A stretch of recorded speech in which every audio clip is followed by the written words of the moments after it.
Did you know most dogs ignore their owners at least once a day? It's not because they're stubborn. It's because most people don't know the right way to talk to their dog, and they never use these simple techniques. Follow just 7 of them and I bet your dog will never ignore you when you call their name. Let's begin. Technique 1, the name game. Here, S why your dog sometimes doesn't come when you call them. Dogs absolutely recognize their names. Research from Erfurt University has shown that dogs can clearly distinguish their own names from other words. But here's the catch. If their name is constantly used in a negative tone like Rocky, stop, or Rocky, no, your dog starts associating their name with correction instead of reward. So when you yell their name across the house, they hesitate because they're unsure if they're in trouble. Here's the secret. Always pair their name with something positive. Call their name, then immediately give a treat, affection, or playtime. Do this consistently for 2 weeks and your dog's brain will build a strong association between their name and something good. The key is timing. The reward must come within 2 to 3 seconds of saying their name or the association won't form properly. Think of it like building a bridge in their brain between sound and safety. Technique 2, the petting sweet spot. Where you touch your dog while talking to them completely changes how they receive your message. Most people go straight for the top of the head, but many dogs actually find overhead hand movements intimidating. The friendliest greeting spots are the chest, under the chin, and the side of the neck. These areas feel less threatening and more comforting. The belly should only be touched if your dog clearly invites it because sometimes belly exposure is submission, not a request. So when talking sweetly to your dog, approach from the side and scratch their chest or under their chin. Watch their reaction closely. If they lean into your touch, you found their sweet spot.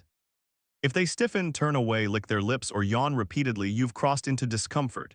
Technique 3, soft eye contact. Unlike intense staring, which can feel confrontational in dog language, gentle eye contact builds connection.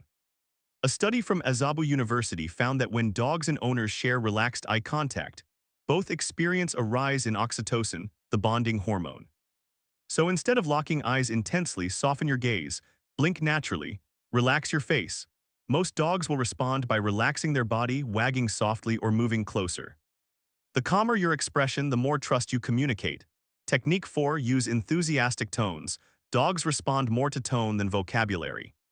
Researchers at University of York found that dogs are more attentive to higher-pitched, emotionally positive speech compared to flat adult tones.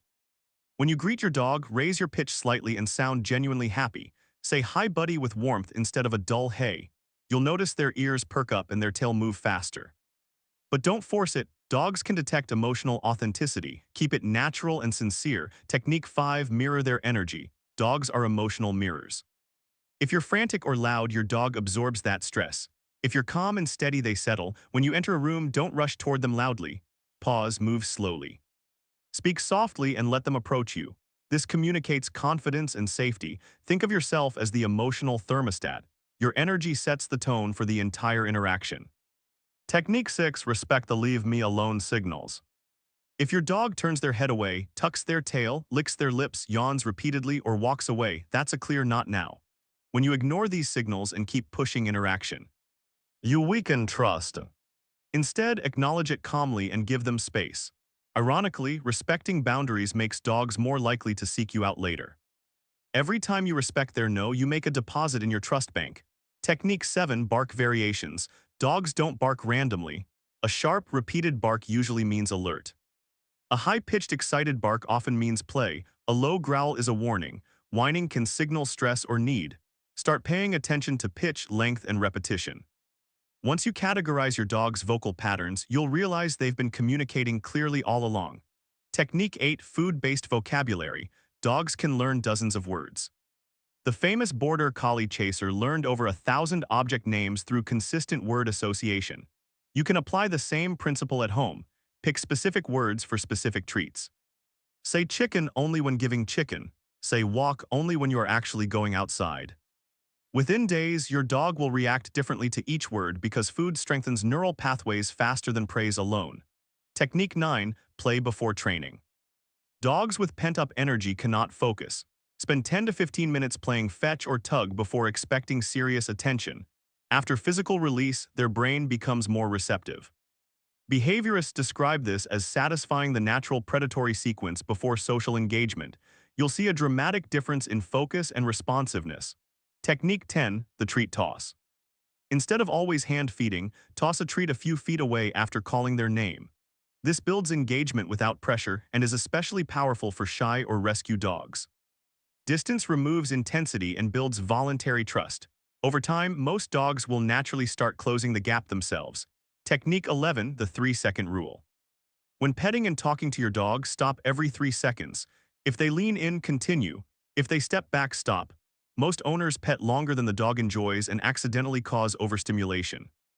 By pausing regularly, you're silently asking, "Do you want more?" This creates a communication rhythm built on consent. Technique 12, chest scratch focus. When teaching commands, pair your words with gentle chest scratches. This area often produces calming responses and positive associations. Say their name, scratch gently, then reward. Over time, your words become neurologically linked to comfort. Technique 13, the apology ritual. Accidentally stepped on their paw or startled them, don't just move on. Get low to the ground, soften your posture, use a calm voice, and offer a small treat. Dogs understand patterns. When every accident is followed by reassurance and kindness, trust repairs quickly. The key is immediacy and consistency. Apologize within 30 seconds using the same calm tone and gesture each time. So pick just 3 techniques from this video and practice them consistently for 2 weeks. That's all it takes to transform your relationship with your dog. Drop a comment below telling me which 3 you're choosing, and I'd love to hear your results when you come back to update us. If this helped you finally understand your dog better, hit the like button so other dog owners can discover these game-changing techniques. Your dog isn't ignoring you. They're just waiting for you to speak their language, dog face.